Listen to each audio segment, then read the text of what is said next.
Welcome to only IAS. स्वागत है आप सभी लोगों का प्रीलिम बूस्टर न्यूज डिस्कशन में। आज है 18 दिसंबर 2020। तो आइए देख लेते हैं ऐसे कौन से इंपॉर्टेंट आर्टिकल्स हैं जो आज हम कवर करने वाले हैं। हमारा पहला आर्टिकल एचडीआई के बारे में है, ह्यूमन डेवलपमेंट इंडेक्स। अभी हाल ही में यूएनडीपी यानी कि यूनाइटेड नेशंस डेवलपमेंट प्रोग्राम ने एचडीआई रैंकिंग को जारी किया। इस एचडीआई रैंकिंग में इंडिया की परफॉर्मेंस अच्छी नहीं रही। अच्छी ना रहने का मतलब ये है कि 2019 में जहां इंडिया को 129th रैंक दी गई थी, वहीं 2020 में जो इंडिया की रैंकिंग है वो घटकर 131 हो गई है। ये इवैल्यूएशन 189 कंट्रीज में किया जाता है। एचडीआई है क्या? देखिए, एचडीआई एक स्टैटिस्टिकल टूल है, एक मैकेनिज्म है जिसके माध्यम से ये देखा जाता है कि कोई भी कंट्री सोशियो इकोनॉमिक डायमेंशंस में कितना बढ़िया परफॉर्म कर रही है। यूएनडीपी इस रैंक को हर साल जारी करती है। इसके लिए एक एचडीआई रिपोर्ट बनाई जाती है। उसी रिपोर्ट में इस इंडेक्स को, जो रैंकिंग इस इंडेक्स के बेसिस पर होती है, उसे पब्लिक कर दिया जाता है। ये एक बेस्ट टूल माना जाता है। बेस्ट टूल क्यों माना जाता है? ये इसलिए माना जाता है क्योंकि जो भी इंपॉर्टेंट सोशियो इकोनॉमिक इंडिकेटर्स होते हैं जो किसी भी कंट्री के इकोनॉमिक डेवलपमेंट में कंट्रीब्यूट करते हैं, उसे हम इवैल्यूएशन में ले लेते हैं। इसे बनाया गया था, इस पूरे टूल को डेवलप किया गया था, पाकिस्तानी इकोनॉमिस्ट थे महबूब उल हक और इंडिया के अमर्त्य सेन जी। इन लोगों ने एचडीआई को 1990 में डेवलप किया था। बाद में इसे ऑप्ट कर लिया गया यूनाइटेड नेशंस डेवलपमेंट प्रोग्राम के द्वारा और वो इसके बेसिस पर पूरी दुनिया के लिए रैंकिंग जारी करने लगे। इसमें देखिए 4 इंडिकेटर्स का इस्तेमाल किया जाता है।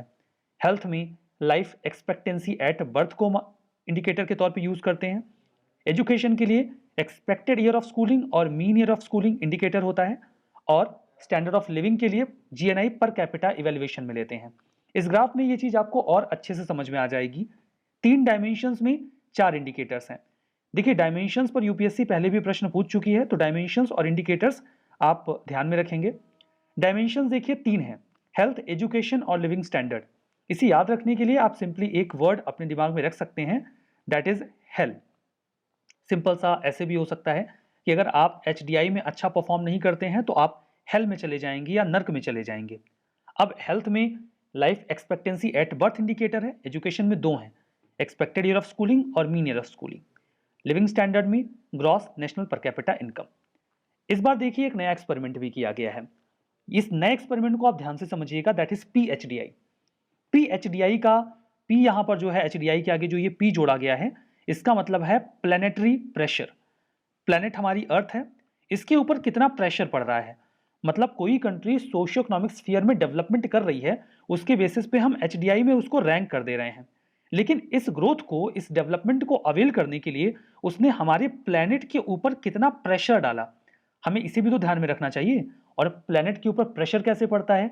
हम कार्बन का एमिशन करते हैं, नेचुरल रिसोर्सेस का, मेटल्स का इस्तेमाल करते हैं, इससे हमारे प्लेनेट के ऊपर प्रेशर पड़ता है। तो हमें इस प्रेशर को भी इवैल्यूएशन में लेना चाहिए। अगर कोई कम रिसोर्सेस का इस्तेमाल करके, कम इन्वायरमेंट को एक्सप्लॉइट करके डेवलपमेंट कर रहा है तो उसे अच्छा रैंक दिया जाएगा। ऐसा ही एक्सपेरिमेंट पहली बार किया गया।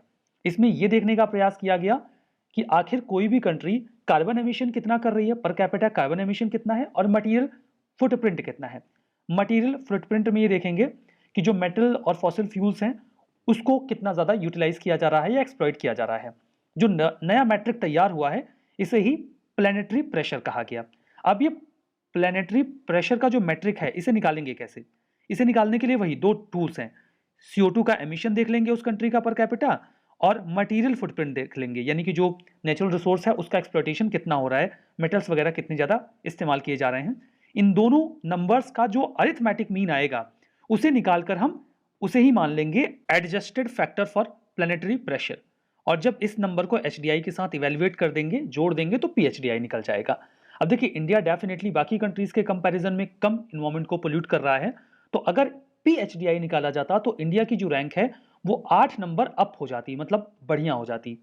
इस बार 2 नंबर हमारी रैंक गिरी है, वो तो हमने पहले ही डिस्कस कर लिया। हमारा अगला आर्टिकल CMS-01 सैटेलाइट के बारे में है।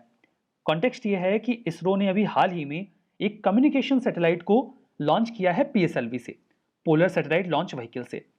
CMS देखिए, CMS का फुल फॉर्म ही है कम्युनिकेशन सैटेलाइट। अभी हाल फिलहाल में नाम चेंज किया गया।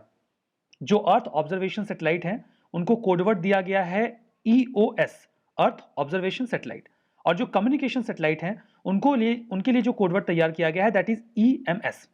जब कोडवर्ड अभी देखिए एक आर्टिकल हमने डिस्कस किया था, जो अर्थ ऑब्जर्वेशन सैटेलाइट का पहला सैटेलाइट था उसको EOS-01 नाम दिया गया था, और नाम बदले जाने के बाद ये पहला कम्युनिकेशन सैटेलाइट लॉन्च किया गया है, तो इसका नाम इसीलिए ये CMS, यहाँ EMS नहीं है CMS है, CMS-01 रख दिया गया क्योंकि ये पहला है। जब नाम बदला गया उसके बाद, वैसे तो ये 42nd कम्युनिकेशन सैटेलाइट है। ये एक्सटेंडेड सी बैंड फ्रिक्वेंसी के स्पेक्ट्रम में सर्विसेज प्रोवाइड करवाएगा। अगर हम एक्सटेंडेड सी बैंड की बात करें तो देखिए, जो वेव्स होती हैं उनको उनके वेवलेंथ के बेसिस पे कई पार्ट्स में कैटेगराइज किया जाता है।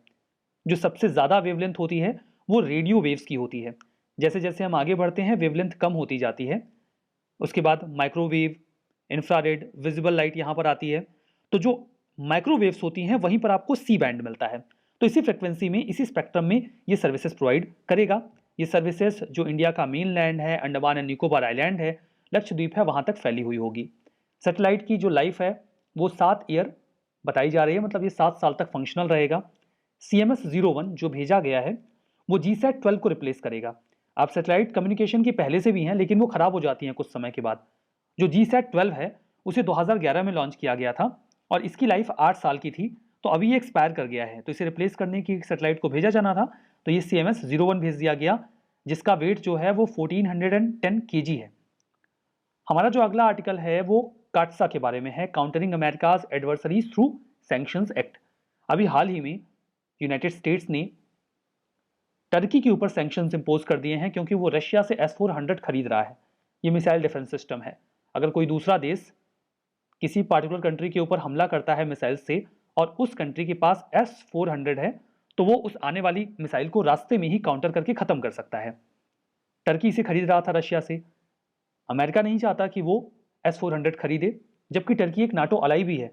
नाटो एक मिलिट्री ऑर्गेनाइजेशन है जिसमें यूनाइटेड स्टेट्स के साथ कई सारे मेंबर्स हैं, जो कोल्ड वॉर एरा में बनाया गया था। काटसा की बात करें तो ये एक US फेडरल लॉ है, 2017 में इन्होंने बनाया था ताकि ईरान, नॉर्थ कोरिया, रशिया के ऊपर सैंक्शंस लगा सके। इस कानून के तहत USA का जो प्रेसिडेंट है उसको अधिकार मिल जाता है, जैसा कि नाम से स्पष्ट है, अमेरिकाज एडवर्सरी, मतलब कोई भी ऐसा व्यक्ति या कंट्री जो अमेरिका का दुश्मन है उसके खिलाफ वो सैंक्शंस लगा सकते हैं अगर वो सिग्निफिकेंट ट्रांजेक्शन कर रहे हैं। रशियन डिफेंस फॉर एग्जांपल यहाँ पर रखा गया है। बाकी कोई भी अगर उनके एडवर्सरी से ट्रांजेक्शन कर रहा है तो वो सैंक्शंस इंपोज कर सकते हैं। ऐसा अधिकार अमेरिका के प्रेसिडेंट को मिल जाता है। टर्की की location you can see in the map.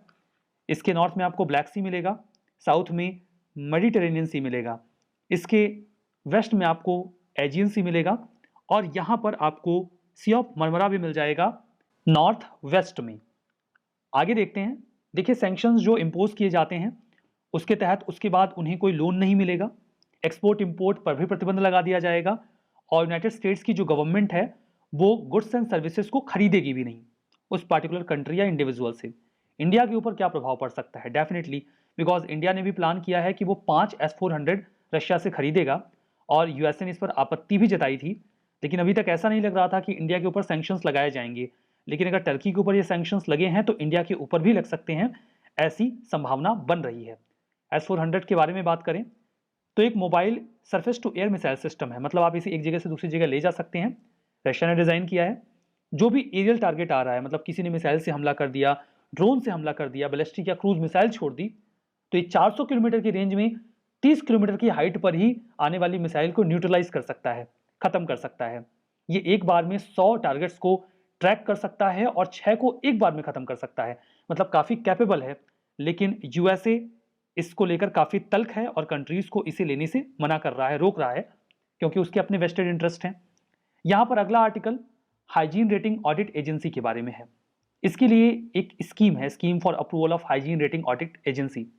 Context ये है कि क्वालिटी काउंसिल ऑफ इंडिया ने अभी food safety and standard authority of India की ओर से इस स्कीम को लॉन्च किया, scheme for approval of hygiene rating audit agency. पहले इस स्कीम के बारे में बात कर लेते हैं। देखिए, जो स्कीम है इसके तहत सर्टिफिकेशन दिया जाता है, सर्टिफिकेट दिया जाता है जो फूड बिजनेसेस हैं, जो सप्लाई करते हैं खाना वगैरह या फूड का कोई भी और आइटम सीधा कंज्यूमर्स को, उनके फूड की क्वालिटी कैसी है, वो हेल्थ के लिए नुकसानदेह तो नहीं है। इसके लिए उनको स्माइलीज की फॉर्म में 1 to 5 में रैंक कर दिया जाता है, और उसे उस पार्टिकुलर शॉप में या फिर जो भी उनका बिजनेस है वहां पर ऐसी जगह पर लगा दिया जाता है जहां पर कंज्यूमर्स उसे देख सकें। अब इस स्कीम का क्या काम है? इस स्कीम के तहत जो हाइजीन रेटिंग ऑडिट एजेंसीज हैं उनके नंबर्स को बढ़ाया जाएगा, ताकि हम ज़्यादा से ज़्यादा जो एफबीओ हैं यानी कि फूड बिजनेस ऑपरेटर्स हैं उनको कवर कर सकें और इस बात का ध्यान रख सकें कि जो फसाई के स्टैंडर्ड्स हैं वो उनके साथ कंप्लाई करें और लोगों को अच्छी फूड सर्विसेज प्रोवाइड करवाएं। क्वालिटी काउंसिल ऑफ इंडिया की बात करें तो इसे 1997 में बनाया गया था। इसे ज्वाइंटली स्टैब्लिश किया गया था। गवर्नमेंट ऑफ इंडिया एक और थी और इंडियन इंडस्ट्रीज दूसरी ओर। इंडियन इंडस्ट्रीज को 3 प्रीमियर इंडस्ट्री एसोसिएशंस रिप्रेजेंट करते हैं, एसोचैम, सीआईआई और फिक्की। एसोचैम का मतलब है associated chambers of commerce and industry of India. CII का मतलब है कन्फेडरेशन ऑफ इंडियन इंडस्ट्रीज और फिक्की का मतलब है federation of Indian chamber of commerce and industry. कौन सी मिनिस्ट्री के तहत ये काम कर रहा है? Department of industry, industrial policy and promotion, जो कि ministry of commerce and industry के तहत आता है। इनका ऑब्जेक्टिव ये है कि ये नेशनल क्वालिटी कैंपेन के माध्यम से कंज्यूमर्स को जो प्रोडक्ट्स मिल रहे हैं उनकी क्वालिटी को इंश्योर करें। ठीक है, यहां पर बात FSSAI के बारे में है, यानी कि food safety and standards authority of India के बारे में। देखिए, ये एक स्टैचुरी ऑटोनॉमस बॉडी है, ministry of health and family welfare के तहत काम करती है। पब्लिक हेल्थ को प्रमोट करने के लिए, प्रोटेक्ट करने के लिए ये रेगुलेशंस वगैरह देखते हैं और सुपरविजन भी करते रहते हैं। हमारा आखिरी आर्टिकल एस्वातिनी के बारे में है। हाल ही में एस्वातिनी के प्राइम मिनिस्टर की कोविड-19 से पॉजिटिव होने की वजह से मौत हो गई। ज्योग्राफिकल लोकेशन इंपॉर्टेंट है एस्वातिनी की। मैप में देखिए, ये है पूरा अफ्रीका। इसके साउथ में यहाँ पर आपको साउथ अफ्रीका मिलता है। साउथ अफ्रीका के बिल्कुल यहाँ पर आप देखेंगे ये मोजाम्बिक है और ये साउथ अफ्रीका है। इससे लगती हुई कंट्री है एस्वातिनी। यहाँ पर इसका नाम स्वाजीलैंड लिखा हुआ है। पहले एक्चुअली में इसका नाम स्वाजीलैंड ही था। 2018 में ऑफिशियली इसका नाम बदलकर एस्वातिनी रख दिया गया। अब यहाँ पर देखिए, ये एक लैंड लॉक कंट्री है। अगर आप देखेंगे तो इस कंट्री का जो नॉर्थ ईस्ट का बॉर्डर है वो मोजाम्बिक से टच करता है और बाकी 3 ओर से ये साउथ अफ्रीका से घिरा हुआ है। 2018 में ऑफिशियली इसका नाम बदला गया था। ट्रू फॉल्स पर चलें उसके पहले ये एक स्पेशल बैच प्रीलिम्स के लिए 1 जनवरी से लॉन्च की जाने वाली है। इसमें 500 घंटे के लगभग लेक्चर्स होंगे, सीसैट इंक्लूडेड होगा, स्टडी मटेरियल भी दिया जाएगा और कुछ स्पेसिफिक टॉपिक्स भी डिस्कस किए जाएंगे ताकि आपका स्कोर इन्हेंस हो जाए। अब आगे बढ़ते हैं ट्रू फॉल्स की ओर। Human Development Index World Economic Forum release करता है S-400 ट्रम्फ। ये mobile surface to air missile system है, डिजाइन किया है रशिया ने। CMS-01 सैटेलाइट कम्युनिकेशन सैटेलाइट है। एस्वातिनी ये बॉर्डर्ड है मोजाम्बिक से नॉर्थ ईस्ट में, साउथ अफ्रीका से नॉर्थ वेस्ट और साउथ में। तो बताइए कौन सा ट्रू है, कौन सा फॉल्स? इस सेशन में यहीं पर रुकेंगे। Thank you very much.